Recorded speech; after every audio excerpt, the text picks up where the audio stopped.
I don't take myself very seriously, and I don't think others should either, so this is a fun video, in my personal opinion. This is going to get awkward for you because whenever I get personal, I get awkward. I do want to address that I do wish to prevent myself from making fun of any of these characters, and will bite my tongue for certain sentences I happen to put in this script. But not all of them. I actually bit none of them. This is a simple context story. I love spreading positivity and being a nice neighbor and all that. And all that, so I'll be complimenting something that people have been judging for a long time. And I want the creators of these characters to feel nothing but blissful, even euphoric pleasure when they hear me talking about character traits that I like about some of their characters. I'll be starting off strong with the main character. Why am I being so overdramatic? Banban. Original when it comes to Banban, I could care less about his existence, except I don't want to. I find Banban's character leader-oriented, sort of. He's a nice person, just a good human, trapped inside a sticky body that probably smells like one of those fake rubber snakes. Why did I emphasize on fake when rubber snakes aren't real in general? Stupidity, I guess. Banban has wonderful traits. He often reaches out to the player, often tries defending them, and rescues them from stupid situations. Banban is a great leader to a certain point. One of their simple problems that I personally consider Garten of Banban has is a leadership problem. What I mean by this is that most of their characters wish to be the leader, right? You get Banban, Stinger Flynn, Syringian, Sheriff Toadster. You got that one Captain Fiddles who never actually makes it into the game. Well, he does, but only in your illusions. Your delusional illusions. But despite all those random loose ends that'll never get investigated, because let's be honest, we don't want explanations.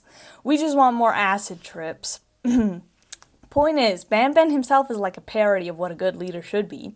He's often calm, never really has many mood swings, and when he does get angry, it's because he's so obsessed with the organ known as the pancreas. Do you know how hard it is to locate a pancreas? It's somewhere in between your stomach and your kidney, and even then, medical experts describe it as a very hard to find organ.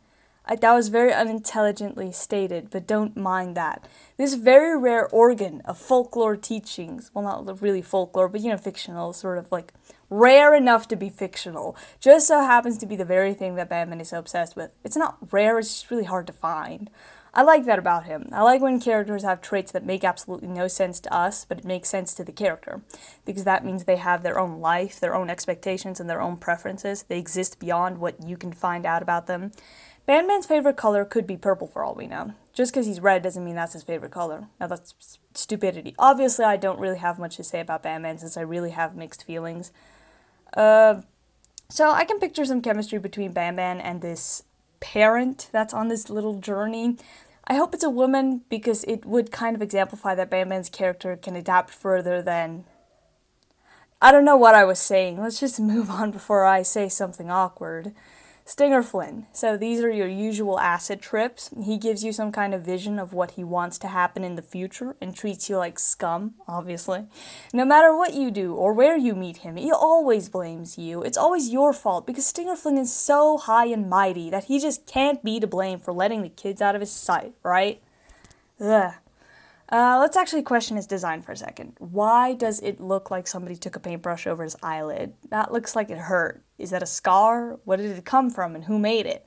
Also, why is Stinger Flynn so obsessed with his beach? Is it like Banban and your pancreas? You know, you can't eat jellyfish, but jellyfish are kind of a pest when it comes to the beach. Is that somewhat metaphorical to that? Because the problem with jellyfish is that they also eat the fish that we eat, but we can't eat jellyfish because they're so poisonous. Anyway, Stinger Flynn, in my opinion, cannot be trusted. He knows too much. The guy can tap his tentacle against the side of your head and enter your thoughts. You're telling me that's not creepy? He knows stuff that we don't even know. Like, why does he keep blaming us? What does he know? I'm not really fixated on him as a character, but rather a threat. Also, are you aware that in the new Garten of Banban, Stinger Flynn is the size of a beanbag? Is that because of the lack of Javanium in his system, or is it his ego? I want to add that it's interesting how Stinger Flynn usually imagines himself just as big as the rest of the Garten of Banban gang. Also, is it sweet or offensive that the rest of the gang is also there? Because in a way it says that Stinger Flynn wants to visit the beach with all his friends, which makes it really beautiful in a twisted sort of weird way. Is he subconsciously blaming Banban and the others for not making it to the beach? Does Stinger Flynn secretly despise everybody? Probably. He's a very miserable and pessimistic character. As for how much I love Stinger Flynn, like an 8 out of 10. He's like that grumpy father figure. Sorry, my tongue is lazy. I know he's supposed to be this spiritual and sensual being of natural disaster, and I like him that way. I like him, and I like the dynamic that he and Banban has, because sometimes it feels like Banban keeps us alive for the sake of pissing Stinger Flynn off. Well, and finding the kids, but they've got chemistry we don't even know about. Moving on.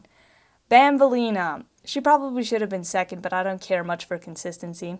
As the teacher of the group, one always assumes she's supposed to be intelligent, right? But in reality, she might be one of the more ignorant characters, because there's not much depth to her other than playing teacher. She must have been into some roleplay stuff when she was human, because she can't get over playing Miss Mason. I mean, yes, Miss Mason is her real name, but it doesn't distinguish the fact that she plays herself out to be a teacher.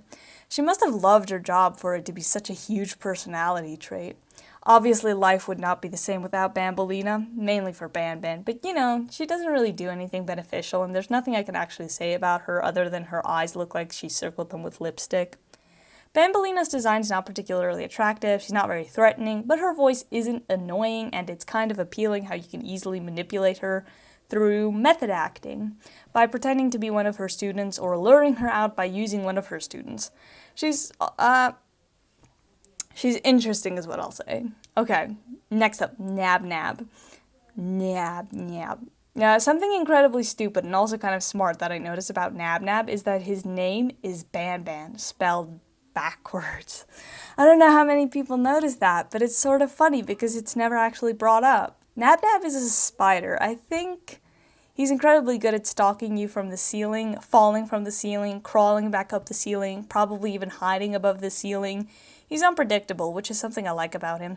He's not naturally a threat, he's more of what my generation would refer to as a troll, which in other words means that he likes messing around with your stuff and making you mad more than he actually does any damage. Him and Banban have some weird history. It's weird how many of these characters have history that we'll never have context to. His relationship to Banban is kind of that of a little brother. He follows Banban anywhere he can, and when Banban needs him, he's always there to crawl out of the shadows. Although I don't think that happens a lot if you consider their dynamic for a second. Like I said, sibling stuff. I don't know if I like him or not. He doesn't have enough character growth for me to have any particular feelings for him. I do find it funny how Stinger Flynn adds Nab Nab in his little trip to the beach, only for Nab Nab to do something that leads them further away from their main goal of reaching the beach. I also found it cute how Nab Nab's teeth changed for Garten of Banban Zero, where his two little teeth look more smooth rather than sharp. I don't know if that was done on purpose, but I'm pulling at strings here, so let's keep moving. Sheriff Toadster. I don't like him. I hate him. In fact, he's the reason Bitter Giggle is dead. That's horrible. I actually genuinely despise him. Not only do I naturally literally hate actual frogs, they scare me. If I were ever scared of anything, it's a frog. They're so slimy and unpredictable. It's not even the slime. It's this they jump at random times. They croak. They have these warts on their skin and those eyes. Ugh. But Sheriff Toaster was fine. Yes, I actually liked the fact that he was into law and order and all that stuff, but then he killed Bitter Giggle. Should have shot him with his own star when we had the chance. I mean, we never actually get the chance, but he never cared about us. He only cared about his own goals, his own properties, and settling his own scores. He just used us, just like Stinger Flynn. And the worst part, he never gave us any acid trips. At least Stinger Flynn gave us that bit of dopamine. Huh. My throat's getting dry. Okay, actually, now that I think about it, interesting thing about a jellyfish is that they don't have a heart. Could that be why Stinger Flynn has no attachment to us? And if so, why is he pretending to care about where the kids are? What do the kids have that make him so interested in them? Or am I just asking stupid questions right now? Whatever. Point is, Sheriff Toadster has an important dynamic with Bitter Giggle, and I want to establish that with our next character. Bitter Giggle. I mean, obviously, Bitter Giggle is my favorite character. I love him. He's so funny. Not because he's actually funny, but because he's so ignorantly hilarious. He's so appealing to me. I have this secret attraction towards Bitter Giggle's character. I love him. And funny enough, him and Sheriff Toadster are sort of always painted together, like their dynamic is more important than we even realized. I find his design really interesting, the whole two-face dynamic with the theater mask where the one side of the face is smiling and the other side is sad. Not to mention how the one side of his face looks like a cookie while the other side looks more like a jester's hat. Bitter Giggle and Sheriff Toadster also have chemistry that we'll never get any context to. I hate the fact that the Euphoric brothers thought that it would be okay to assassinate Bitter Giggle. I mean, yes, I guess if you're not into him, you'll find him annoying, but he had character depth where the others were lacking. He had an attractive voice, awkward jokes, and an upbeat personality. I loved Bitter Giggle. I still love him. Why? I get the world wasn't made for him, but he's so special. The world will never understand that he was such a beautiful creature who was just misunderstood. I'm gonna cry. Where were we? Oh yeah, Sheriff Toadster and Bitter Giggle's dynamic. Seems to be they were like partners on the force, some old stuff like that. Bitter Giggle, as a toddler, was so cute. He had such a character depth, like always. Why? Why would you do this to me? I was in love and now he's dead. I'll never see him again. I'll never love again. Yeah, Sheriff Toadster was forced to kill Bitter Giggle. Oh my goodness, my tongue is dead. Bitter Giggle after getting infected with Sir Dadadoo. Wait a minute, that demonic piece of crap! It's not Sheriff Toadster, it's Sir Dadadoo. How dare he? Although I actually like Sir Dadadoo. Hell, I like all of these characters.